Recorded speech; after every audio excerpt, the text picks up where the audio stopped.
Olá, você está no canal Federais do Ensino Papo Trânsito e o papo de hoje é sobre uma manobra que parece simples, mas, pode custar caro: o retorno sobre a calçada.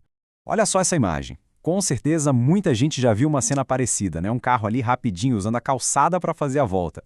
Parece inofensivo, mas o problema, gente, é que essa manobra tão comum é na verdade uma infração gravíssima. E o pior, coloca todo mundo em risco, principalmente quem está a pé. Então, para a gente entender por que isso é tão sério, a gente precisa ir direto na fonte, né? Ver o que a lei de trânsito diz sobre isso. E olha, a lei aqui é super específica, não tem brecha.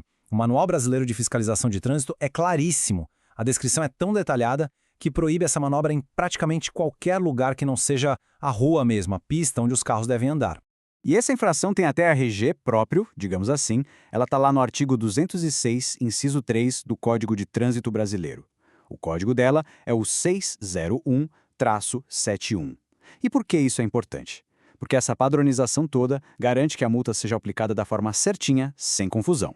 Resumindo a história, o ponto-chave é que a lei proíbe usar esses espaços, que são dos pedestres, ou para organizar o trânsito, para fazer retorno. E não é só a calçada não, viu? A lista é grande. Vale para ilhas, canteiros e, pasmem, até para faixa de pedestres. Ok, a gente já viu que é proibido. Mas, e na prática? O que acontece com quem faz isso? Bom, vamos falar das consequências, porque elas pesam, e não é pouco. Para começar, a classificação da infração é a mais alta que existe, gravíssima. Só isso já dá uma ideia do tamanho do perigo que o legislador viu nessa manobra, né? E ser gravíssima significa uma coisa bem ruim para a carteira de motorista. São 7 pontos, de uma vez só na CNH. 7. Isso te deixa bem mais perto de estourar o limite de pontos e acabar com o direito de dirigir suspenso. Complicado. E não para por aí.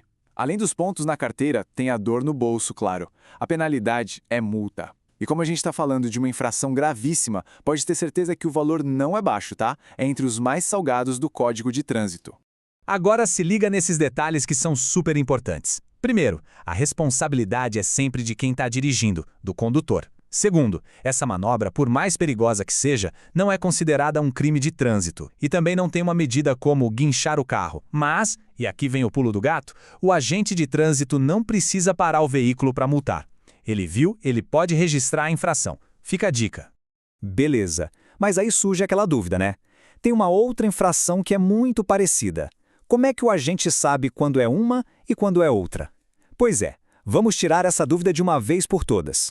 Olha que legal, aqui fica bem claro qual é a diferença. O segredo está todo na intenção do motorista. Pensa assim, se a ideia era dar a volta completa, inverter o sentido do carro usando a calçada, aí a infração é essa que a gente está falando, a do retorno. Agora, se a pessoa só subiu na calçada para cortar um caminho ou entrar numa garagem, a infração vira outra, transitar sobre a calçada.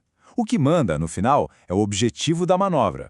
E para não deixar nenhuma ponta solta, vamos dar uma olhada no dicionário da Lei de Trânsito. Entender o que cada termo significa de verdade é essencial. Vamos começar com a palavra retorno. O que é um retorno para a lei? É simples e direto. É o movimento de virar o carro totalmente para o sentido contrário. Não é só virar uma esquina ou mudar de faixa. É literalmente virar 180 graus. Agora, calçada. Todo mundo sabe o que é, mas a definição oficial ajuda. É aquela parte da via que fica separada da rua, geralmente num nível diferente e que é exclusiva para os pedestres. O propósito dela é um só: garantir a segurança de quem anda a pé. E para fechar, tem o passeio. Muita gente acha que é a mesma coisa que calçada, mas tem uma diferença técnica. O passeio é a parte da calçada que tem que estar sempre livre, sem nenhum obstáculo, sabe? É o corredor seguro para o pedestre passar. Entender essas regras, essas definições, não é só a decoreba. É o que faz a diferença entre um motorista consciente e um infrator. No fim das contas, a segurança de todo mundo depende disso, de conhecer a regra e, claro, de seguir a regra. E fica a reflexão, agora que a gente conhece a lei, qual é o nosso próximo passo para ter um trânsito mais seguro? Federais do Ensino, um papo melhor para um mundo melhor.